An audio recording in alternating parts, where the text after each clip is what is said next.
is to do something like what I did last night and just go through the Masalik for today, reading out of books and translating for you.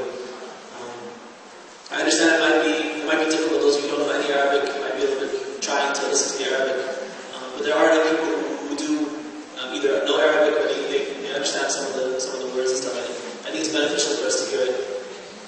If I had a pure English translation, or if I had 10 hours to translate the things I'm going to read to, then I would do that. But this is the best solution I can come up with. There's one point I wanted to mention before I started that.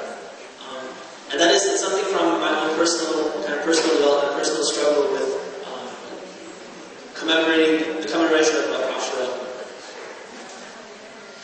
That is that I've come to realize over time that there is value to communal worship and communal remembrance of Ashura. I think it's something that was definitely important development for me, and I have a feeling that for many youth especially, this might be something significant. This might feel like, if you pray at home and you're in a quiet room somewhere, then you can concentrate pretty nicely.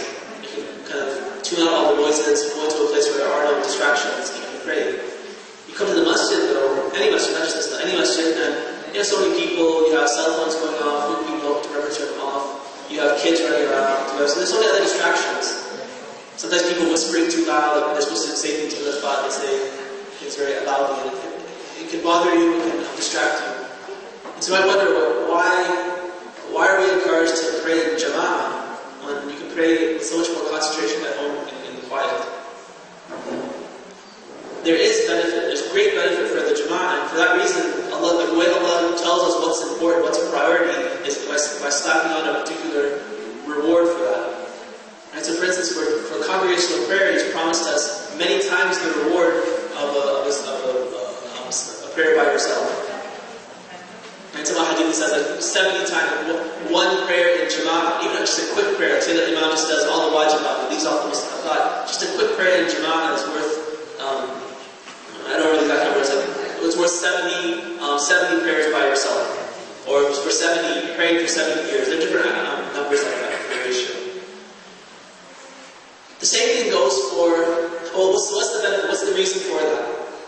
There are various reasons for why congregational prayer is so important.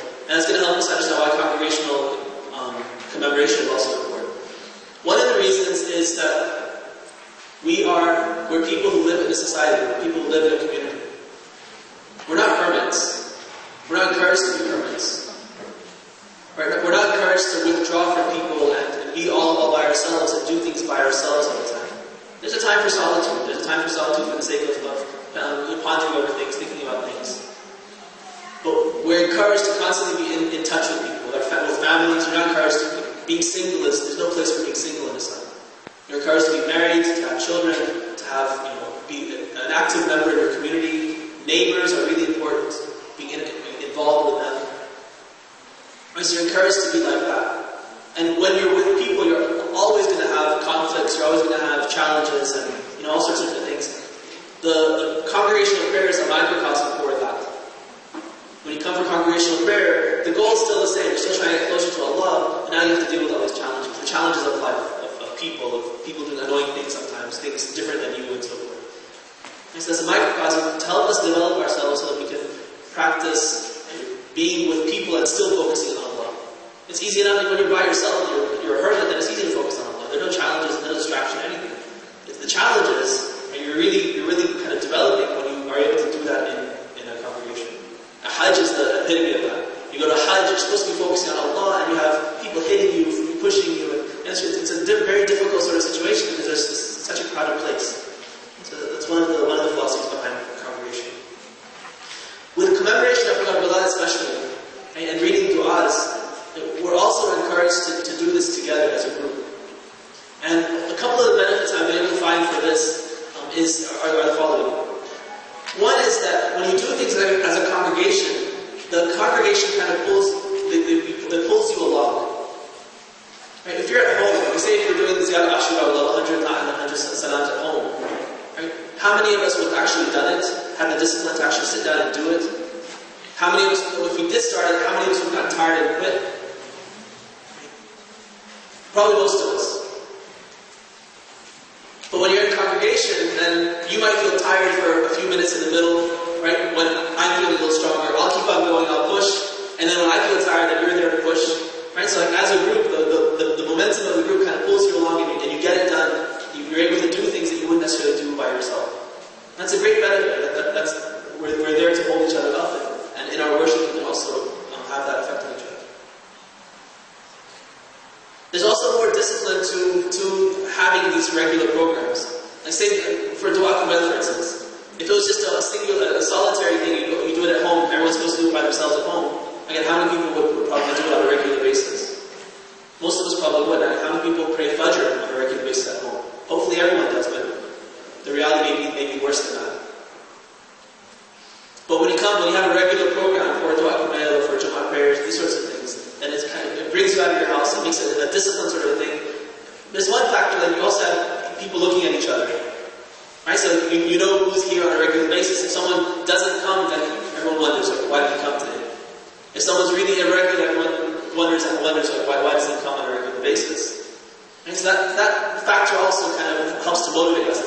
We might feel, I don't want people to think badly about me. I don't want them to think that I'm negligent in my worship and stuff. So that when all else fails, at least that'll bring you to the masjid. At least that'll bring you to the program and to be involved in some sort of worship. So there's great benefit for this.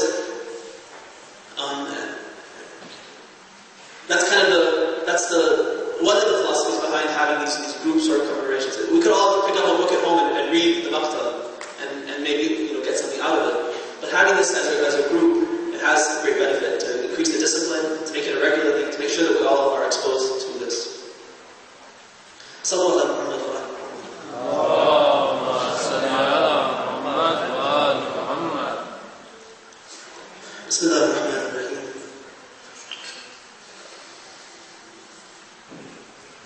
Imam Hussein comes out to the army of the Kufans and he offers the following speech.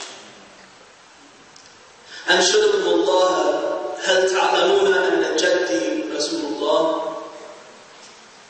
I ask you all, Kufans, do you know that my grandfather is the messenger of Allah? قالوا اللهم نعم. They all said yes, we do. قال أنشدكم الله هل تعلمون أن أمي فاطمة بنت محمد?